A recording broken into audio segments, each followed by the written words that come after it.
Hello, everyone. Welcome to Courageous Custody Real Stories, Real Solutions, your weekly dose of empowerment and practical guidance in family court. I am Renee Rodriguez, the creator of the Custody Blueprint. And I am Achara Tarfa, an IFS trained trauma recovery coach. And we understand the unique challenges protective parents face in the courtroom. So, our mission together is to equip you with the strategic thinking and emotional support that you need to navigate this really difficult journey with strength and resilience. Every Thursday at 7 p.m. Eastern, we're going to go live on YouTube, Instagram, and Facebook, bringing you real stories. You're going to get inspiration and insight from stories about courageous parents who have walked in your shoes and emerged victorious in big ways and small, and expert advice. You're going to get practical strategies from us to help you advocate for your children and manage your trauma as you go through your custody case. So Let's let's dive in. dive in. Before we start, we are not giving legal advice or therapy. Right. And if you're feeling triggered, we encourage you to take care of yourself. Maybe step away, come back, join our conversation. Yes. Today on Courageous Custody, we are tackling an event that just makes our clients so fraught with nerves, with anxiety, and that is nailing your first meeting with the guardian ad litem, the GAL. But with some preparation and the right mindset, this is a meeting that can be approached actually with confidence. Yeah. So, what exactly is a GAL, a guardian ad litem? Yeah, we get a lot of clients when they first work with us. They ask us, what that is if they don't know. A quick refresher for those of you who already know: a guardian ad litem, or GAL, is a court-appointed advocate who represents the best interests of the child in a custody case. And there are other names for this depending on a client's jurisdiction. There's the AFC, Attorney for Children; the BIA, Best Interest Attorney; FOC, Friend of the Court. There's various other names as well. Child attorney, quite simply. And the job description does differ slightly, although some would say in a big way. I'm pretty sure that many people would be offended if I lump them all together. But the truth of the matter is that we do all the time, because the approach is pretty much the same with these particular court professionals. A guardian ad litem, we'll go with GAL for today's purposes, investigates the situation with you and your co-parent, gathers information, and makes recommendations to the judge. Sometimes they're the voice of the children, or maybe they're figuring it out on their own and just kind of giving their opinion. Maybe they may assess things and be on hand for the judge, right? Or they may actually do what they believe is a full investigation of what's going on in the case. But to be honest with you, the party line is that the GAL is not there to take sides. They're just there to ensure that the child's voice is heard, but they have to take sides. They do have to end up with a bias in someone's favor, because you're in court. It Mhm, is, parent A versus parent B, right? mhm. That's just all there is to it. So I think I want to say it. I just want to say that if you're, if we have clients who are kind of like, I think that the GAL is biased, luckily towards me, or biased against me, it's kind of like, yeah, you're probably right, because as much as they might not say it's their job, it kind of is their job, right? To figure out, look, it's what does parent A want? What does parent B want? The guardian ad litem often comes in there and says, from what I'm seeing, we should go with what parent A or parent B wants. But just as often, yeah, they're going to come in and say, I don't know, up to other people, but here's how the child feels, right? Yeah. So what we're going to talk about today is nailing that first meeting with the guardian ad litem, because it's huge. It's so important. That first impression is so, so important. So let's get down to brass tacks. Here are some sort of key steps to prepare for that first meeting. You're going to gather documents, relevant documents like school records, medical reports, custody agreements. You're going to know the timeline. This is a person who does want you to be prepared to discuss the history of your case, any past parenting arrangements. We love for people to use our timeline of disturbing behavior as something. It was originally designed, that blueprint piece was originally designed for guardians ad litem. So that's an easy way, a good way to get especially some of the abuse in there. Obviously, we never use the word abuse in court, right? But there's that. It's important that with communication, you think about your goals for custody. You really want to have a clear idea of what you want that to be and how you can best communicate that clearly and concisely. It isn't an opportunity for you to spiral. And then you want to think about the kids, consider the children's needs, routines, preferences, their environment. Be honest and transparent because they're looking at your credibility. You want to dress professionally, because of that first impression. You want to dress Mhm. appropriately for a court setting. And then sometimes they'll let you bring a support person, right? A trusted friend or family member can accompany you for emotional support. But remember, they're probably not allowed to be participating directly in the conversation. We don't see that often, but it can happen. But, really, while these are what I think of as the basics, they don't really employ an actual strategy for that first meeting with a guardian ad litem. And you can never take that first meeting back.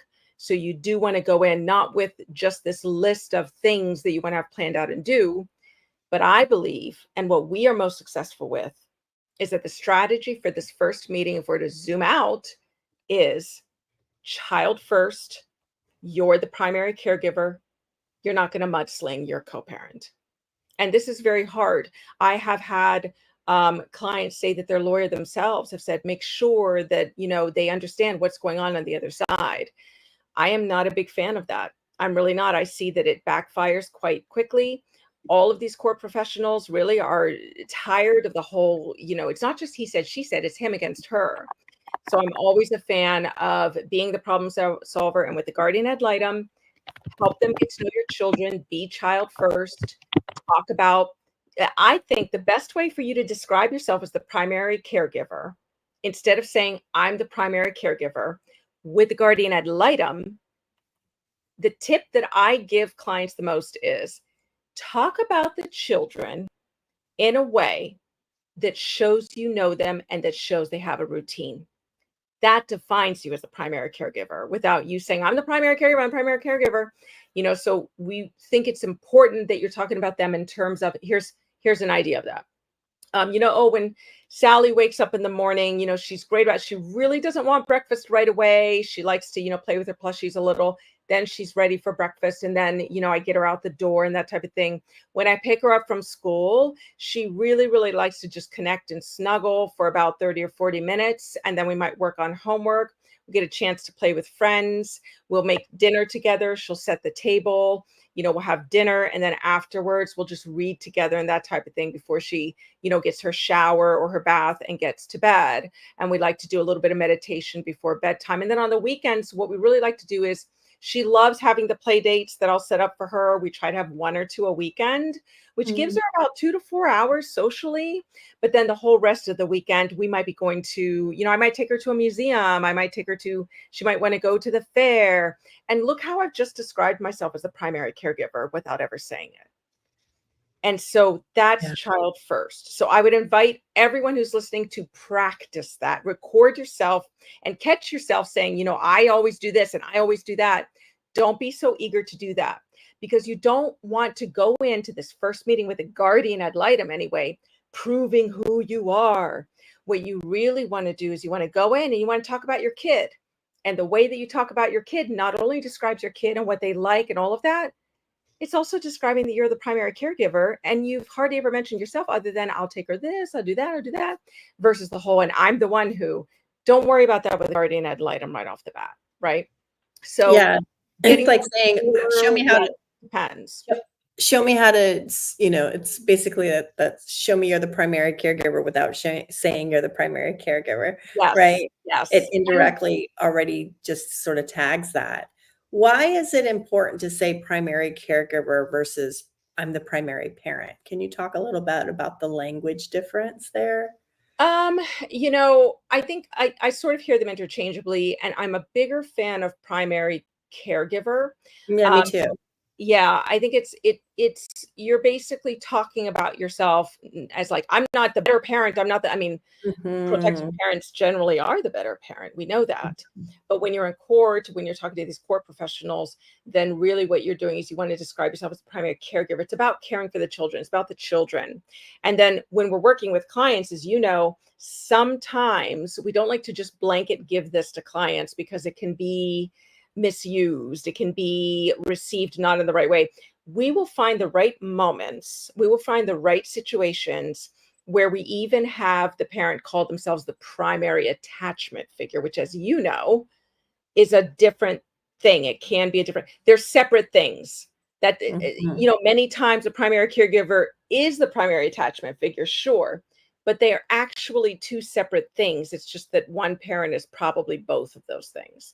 And that primary attachment figure, if people are like, well, that's me because they're attached to me the most. No, this is biological. It is who was the primary caregiver, the primary caretaker during the first 2 years of that child's life. We know biologically that the attachment that they form with that parent is it's bonded and it's Yeah. lifelong, right? And so because of that biological piece, that is something that should have a stronger, it should really be stronger in court, right? That should be talked about.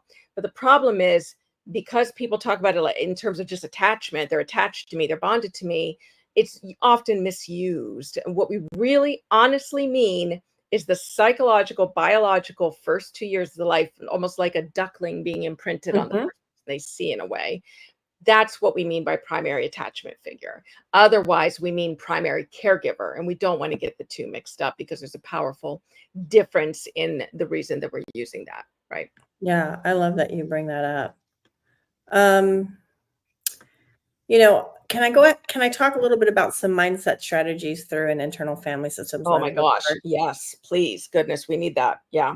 So, those of you that have been listening to Renee and I talk for a bit, I've talked a bit about manager parts. And really, in the IFS internal family systems world, we have these parts that take on these roles that really try to control and protect us from the pain of our own unresolved emotional wounds. And when you're in a custody battle, that's not often a time where you can address that because there's so much that you have to keep up with day to day. And so during these meetings, particularly with a guardian ad litem about your kids, these parts, that manage your day to day life that may show up in the meeting as a way to manage the situation, maybe maintain a sense of control, present a certain image.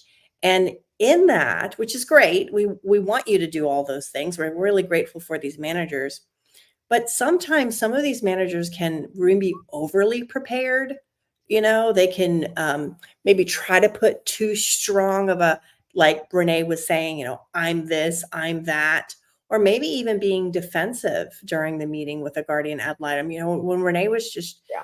talking, Renee, I loved how you not only said what you said, but the way in which you said what you said is really important. It didn't have a defensive tone. It didn't have a, oh, woe is me, or look at all the things I do and this person doesn't do. And That's so right. when we communicate with these manager parts that exist in our internal world and the ways in which they may show up, it's important to approach these parts of us with some empathy and some understanding. And so if you have, let's say, a perfection part that shows up, or that you have sort of a perfection part showing up regularly, um, really acknowledging the effort of the parts of you that want to get it right, that want to do the perfect thing. Start the conversation with this part of you by acknowledging, I'm so appreciative of your dedication and commitment for me to be prepared and to appear strong. But one thing that you can do so this part doesn't hijack you, because once you get caught up with this perfection part or it does hijack you, that's when anxiety can kick in because it really isn't a situation that you can fully control. You can only put your best foot forward, right? Mhm. And Mhm. maybe by showing this part of you that wants to have everything lined up and perfect, maybe update this part and let this part of you know, hey, look, I've got this timeline of disturbing behaviors. Hey, look, there's all this prep work that we've done for this. And maybe sit with that part of you and go through that just to really recognize that this part of you's intention is to present the best possible case and for the well-being of your child, and show this part of you that that's what I'm doing, and really extend some compassion to yourself for that, expressing some understanding about that part that, I know you want to advocate. We know we have our mama bear parts in us. We want to get that right, but really validating those concerns of those parts of us that want to just be perfect. And it doesn't mean, right? If we're not perfect, it doesn't mean that we're a failure, or that we're a failure as a parent or anything like that. It means that we are putting our best foot forward, and we're doing the best job that we can as the primary caregiver for our kids. The other parts that may show up, besides like this perfection part, wanting to get it right, is a helper part. And oftentimes our protective parents are really wonderful helpers. So this is a time to really invite that part of you to be open and honest during the meeting with the GAL, and provide all the relevant information needed to address any concerns or issues that impact the child's best interest. You're really helping this GAL sort of have a zoomed out picture of what life is like for your kid, and how there are any concerns or issues that may impact your kids. So just maybe sit down and go, this is a situation in where we're helping. We're helping. Another part that could show up, Renee, is what people call hypervigilance, or an overthinking part. We know a lot of our clients tend to ruminate over something over and over again. And to sit down and have a conversation with these parts of us that tend to ruminate and overthink, and just to update them about the primary focus of the GAL is to gather information and to make recommendations on the best interest of the children. And like you said, at the end of the day, I love that you called it out, that it is going to be one side or the other. I mean, at It the end is, of the day, the gal doesn't. And so this overthinking part that may show up, or this hypervigilant part that may show up, to go, you know what, you're right. You're right. And that feels really scary maybe right now. And I get that. And spending that time with yourself, instead of trying to suppress it or make it go away, really accepting and inviting some compassion to yourself is going to really help you with those parts of you that get anxious. And I know it sounds like aren't I supposed to just push that stuff away and get through it? Studies have really shown that the more compassionate you are to yourself when you're in a ruminating state or a freeze sort of state in your nervous system, that's a way in which we can melt that freeze with the warmth of love and compassion towards yourself. Sometimes when I watch you work with our clients, and it's like you're inviting them to find where things are living with in their bodies, and to just have a conversation with that, and to just invite and talk to and soothe that part instead of pushing it away. So I don't think we think about that. I think you talk about ruminating, and a big part of that is, I have to protect my children. I have to protect my children. I have to protect my children. And so it's such a wonderful thing to watch when you do that with people, where it's like, hold on to it and be part of it rather than shoving it away, That's right. right? I think Yeah, that's acknowledge it. Yeah, acknowledge, yes, we do have to protect our kids. Hey, helper part, can you help this part that really is ruminating about that we have to protect our kids on how we're doing that? And having this inner dialogue with multiple parts of you to bring harmony is really advantageous to operating from a sense of self, of self-assuredness and competence and confidence. And it takes a lot of courage as well. Another part that may show up is a critic part. That's that part that gets you in that he said, she said, right? The judge part that, well, uh, maybe the GAL may say something like, oh, well, so-and-so, said this about the child. What's your take on that? Well, I'm the one who blah, blah, blah. And then you just kind of get right in that and get all defensive. Excuse me. And so I would invite us to sit down and maybe be with those parts of us that judge, or if in live time you feel that, you can catch yourself too. So if okay, I'm not going to judge, I'm not going to be defensive, I'm not going to judge, I'm not going to be defensive, I've worked with this part, and then you find yourself being judgmental and defensive, you can literally stop and go, okay, just take maybe take a second, 5 seconds. It's okay. I don't need to do it. Yes, that's right. You did do all those things. And we don't want to sound defensive here. We want to enlist that helper part in and maybe get those parts of us that help to work with these parts of us that judge. And Goodness, remind, took a breath this part. myself just now, and it felt like really amazing. It's just taking that breath and letting it out. It's really affirming. Seconds, right? And just Yeah. remind that defensive part that, we're here to help a situation, and actually being defensive. I know you think you're helping me right now because, it's, we wanted to, the injustice of it. I get that. But that actually may hinder effective communication right now. And it's about our child. It's about Joey. It's about Susie, whatever. Another part that shows up, and I'll wrap up with these last two, but I've seen show up as a self-reliant part. And so oftentimes these caregivers that we have, these primary caregivers, have been doing it all by themselves. And they've been doing it all by themselves for a really long time. For years. Maybe, yeah, For years. years. Maybe since even before they were a parent, they've had to Mhm. be self-reliant.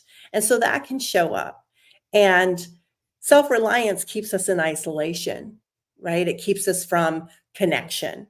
And in meetings like this with the GAL, it's important to work collaboratively with the GAL. So, really to ensure the best outcome for your child. And we want to encourage this part that's self-reliant to say, hey, I don't really need you to be self-reliant in this meeting. We're working towards, I've got all this stuff, this maybe have a little meeting with the self-reliant and the perfection part. I've got all of this stuff lined up. Look at what we've prepared, and we're going to work collaboratively here. And then the last part that shows up is the caregiver. And that caregiver, this is a time where the caregiver can just shine, really just shine, and remind this caregiving part that the ultimate goal is to prioritize the well-being and best interest of the children. So invite this caregiver part to just really encourage this part of you to keep the children's needs at the forefront of your mind during the meeting, and to approach the discussion with this child-centered perspective. I think those are the primary parts that show up with these meetings with GAL. So I think, when you talk about these parts, I know certainly some of our clients are getting more and more used to it as they continue this kind of work. But I think for many people, it's kind of like, well, I don't know what to do with that. I don't know. Is that something I do before? Is that something I do during? And so I wonder, for those of our, community out there who are wondering what to do with these things, it's easy to identify with these things, to recognize these things within yourself. What then to do with this information? How does this help them prepare for that ever important first meeting with any of the guardians ad litem out there, right? With that GAL. Yeah, so they can do it before the meeting. During, they can catch them in live time just by sort of noticing what's happening in the body. And then after, I think, is really the best time, because it's that self-reflection period of, okay, what was I feeling during the meeting? What was I thinking during the meeting? What need did I have during the meeting? And really writing all of this down gives you an indication of how these parts were trying to protect you during the meeting. So And I think it's helpful to go, okay, I see how this was trying to protect me. Did that work? Did it go south? Really take a moment to map those parts of you that showed up, so that next time you have another meeting, you can sit with those parts that came up last time and go, okay, guys, this is what happened last time. How can I help meet your needs? And how can you really sort of give me space to trust me from my place of self, this essence of who I am, to lead, instead of having those parts take over? And did any parts take over? How many yeah. times have we Mhm. seen these specific parts I mentioned Yeah, definitely. hijack? How can it not? And I think it is important to forgive oneself for what did take over. But I would also offer that as anyone is putting their materials together, as they are sitting in the waiting room, that there is, that kind of awareness with all of these 7 parts that you've just talked about, to see what is rearing up, what is starting to feel a little more chaotic than it is, anchoring, right? Mhm, And what is it mhm. that one can do to anchor? Um, Yeah, and I and how think can I these love parts transform to the anchor, right? Because they right, can transform into anchoring as long as they're spent time with. That's the thing with internal family systems we've come to it, this begins to be a practice, almost the way a meditation is a or practice yoga or some or such. yoga. It becomes Yeah. a practice with you spending time with your internal self. Yeah. Yeah. Yeah, which I mean, busy single moms, busy single parents, busy, busy, busy at work, finding that time, right? It's always about Mhm. carving out even just 10 minutes to do It that. is. It is. You're right. You had started to talk about working with these parts, assessing these parts and what showed up afterwards. And I think there is some debriefing that needs to be done after a meeting. One of the more tactical things that I suggest, in terms of what is, on the outside, and it's neither one. I mean, this is what one of the things we're doing with everyone at the custody blueprint is: you think it's all just evidence and strategy, you think it's all just stop being anxious. It's a combination of all of it. And when we look at that outside stuff, I am a big fan of recommending to our clients that after they meet with someone, if they haven't recorded it, and because they're in a state where that's allowed, of course it has to be legal, Mhm. um that they go and they record themselves. I like the Otter app, OTTER, like the animal. Go grab that. And, the great thing I like about Otter is that you can open it up, you can dictate into it everything that you remember about the meeting, everything that you think of. You want to remember what that meeting was like. And everyone thinks, oh, I'm definitely going to remember this. This was a big deal. You're going to forget most of it. And so we have our clients sort of make that recording afterward. We like Otter because it transcribes it, which makes it searchable later if you want to look something up, or if you just want to stare at the way it looks, what happened on the page. And then that's also a way for you to figure out, I think, what else needs to be sent to the guardian ad litem? What is there that's a follow up to it, that needs to be sent, or anything like that? And I know that we're going to soon talk about ways to manage a relationship with the guardian ad litem, but focusing just on the first meeting like we are today, I think it's just so key to, really, really kind of, focus on what those next steps are.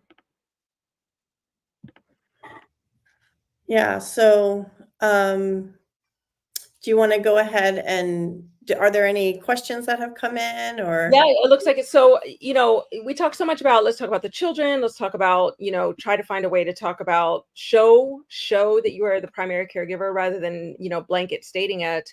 It's kind of like, well, wait a minute, we're supposed to be talking to the guardian ad litem, see here, well, what do we do about mudslinging? What do we do about concerns, right? We have concerns about the other parent. That's why we're here. And I get that. I get that. Look, I'm always going to be a big fan. And those of you who are following us, in the different ways that we're telling you, we really prefer that what comes out your mouth is the good and what's on paper is the bad.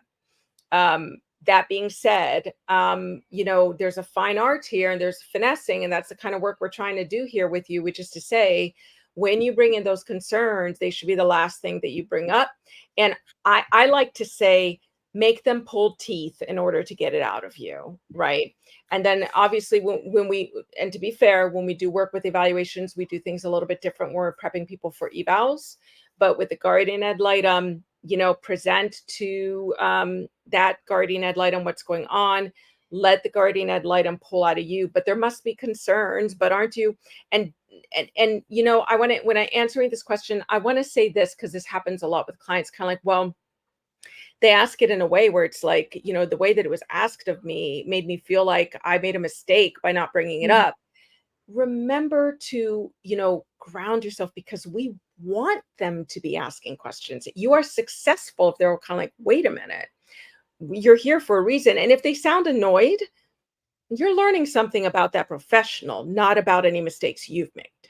Right. And Love that. so I want to answer this. And I want to say that it's like, do not judge everything you've done based on this person's way of asking you something. Rather, look at the fact that they are asking you.